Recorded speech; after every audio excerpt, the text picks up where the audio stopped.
We're here at the Marine and Environmental Affairs Division where staff are thanking about 90 volunteers for their work helping to keep the shellfish propagation program going here in the town of Barnstable. Let's check it out. It's that time of year where we like to thank all of our volunteers for everything you guys have done. We had 90 different people volunteer this year. Wow. That's a whole lot. Yeah. So 311 hours of volunteering. That's a lot of time. We also harvested a record number of bushels in one day. So over 45 bushels of quahogs in one day. You guys did an amazing job this year. It was absolutely fabulous. We also had a lot of new volunteers. So welcome everyone that's new. Appreciate your interest in this. We have a fabulous program here, and it's really because of everything you guys do. You give us so much support and you come out when the call's made. So thank you so much. I'm here with Tom Marcotti, shellfish biologist for the town of Barnstable.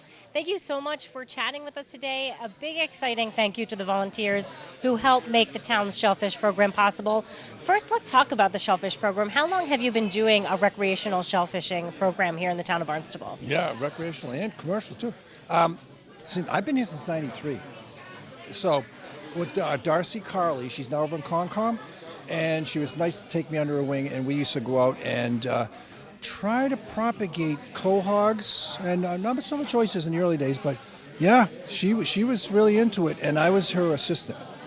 Wonderful. And why is it so important that we have a program like this for the town of Barnstable? Good question. Why do we even bother?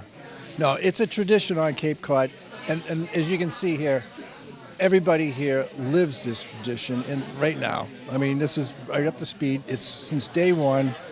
We go back to the Indians, and the natives here, they loved it, and they showed how, shellfish is a very nutritious little meal here. So we grow them a lot, and to help supplement what's out there. And it's a lot of fun.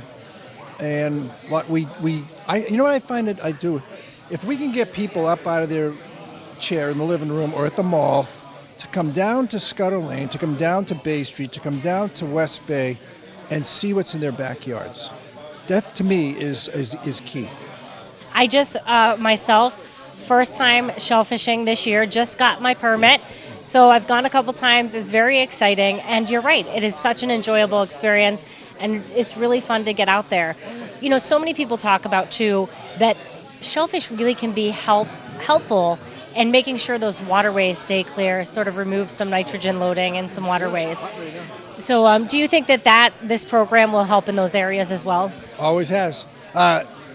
Just by the nature of propagating oysters for meals and delicacies that everybody's eating, they're cleaning the water. They're filter feeders, so all's good, So whether you're doing any type of shellfish culturing, the private grant holders, what we do, restoration, anything like that, just by doing it, you're helping the water quality. You guys were recognized today here at the Shellfish Volunteer Thank You Party because you are the two youngest volunteers. Why did you want to volunteer to help the program? I guess I just like got the ocean a lot, I guess. Yeah, it's kind of fun to get outside, right? So what kind of things did you do when you were out and about volunteering? We helped power wash, and we helped sort the quahogs. We helped dump them in a different area. What's your favorite part of getting out there and shellfishing? I guess exploring, like seeing what you get. How about you? Same as him, exploring. It's like a little adventure to get outside and find some shellfish, right? Yes. Well, thank you guys. Congratulations, and thank you so much for your volunteer service. We really appreciate it. So you guys are volunteers for the Shellfish program here in the town of Barnstable. Can you tell me your name? Jack Quinn. And Dave Barry. How long have you guys been volunteering for the Shellfish program here in the town of Barnstable? I believe it started around 10 years ago. A young lady had a project to do, and a few people volunteered to help count. We count. we have the ability to count clams. And this is the most resourceful organization. And we reap the benefits. Both we help plant the clams, so we know where they are when we go digging clams. Yeah, and clams, yummy, right? Oh my goodness, clams, they're a buzzword on Cape Cod. You live by the tide and you live by the weather on Cape Cod. And why do you volunteer? Just all the people, and I like everybody at the Natural Resources. They're all become friends of yours. You volunteer for a couple times, and it's like working with your best friends. You learn a lot about the shellfish. At first, I was just saying earlier, I bought a rake, and I didn't even know what I was doing at first. And I figured the best way to learn and to find those clams is to hang out with guys that know more than you do, or start planting and digging clams. All right, so what's the secret? What do we need to know before we go out there? Get a license. Yeah, get a license. They're in the water. And it's best to go at low tide. Yeah. And it's fun. It's like a family. Yeah. Everybody has something in common when you're near the salt water. And we live by the shellfish. I was just saying to him, if you're a learner and you come down to the water and you see a guy that dressed like he is, and I don't know what I'm doing, and he comes after I got there and leaves before I can, then he's smarter than I am, and you watch this guy the next time. So people will help you in the water to help you dig. Interesting. Some of my most enjoyable moments teaching the kids. Yeah. We have kids show up. Yeah. They have never even seen a clam. Yeah. And they have a clamming class. And the kids, that falls into play because once you do it, you can't get enough of it. You're involved in it. And I'd rather see a kid on the clam flat than hanging out on a street corner. Now I'm here with shellfish technician Liz Lewis. This is an exciting day to see all of the volunteers come together. And for you had a chance to say thank you. What do you like most about this day?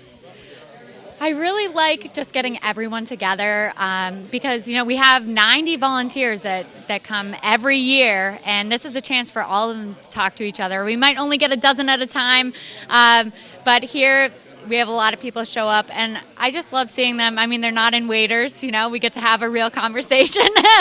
It's lovely, and I just appreciate them so much. So this is just a little something that I can do to show that token of appreciation.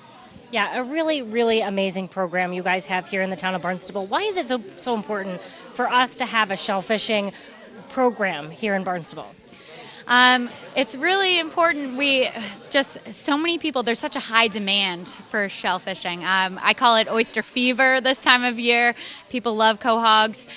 So it really helps to put some out there so we don't take too much out. It takes a little bit of that fishing pressure off.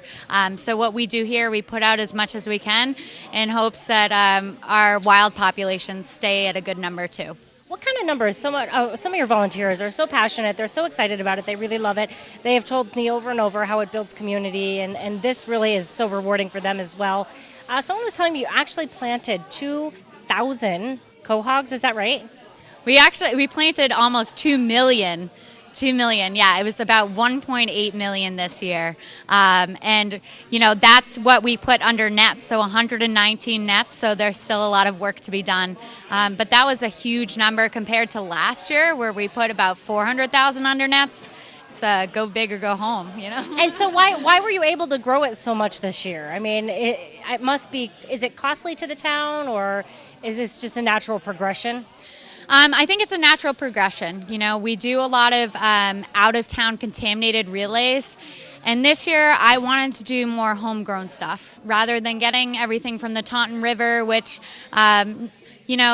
has a lot of other things going on with it, not necessarily the cleanest river. I just really wanted to grow it ourselves, and I knew we could. We have the infrastructure here. We have volunteers, and we have the people to do it. So I said, hey, let's grow it ourselves. So this is the new norm now.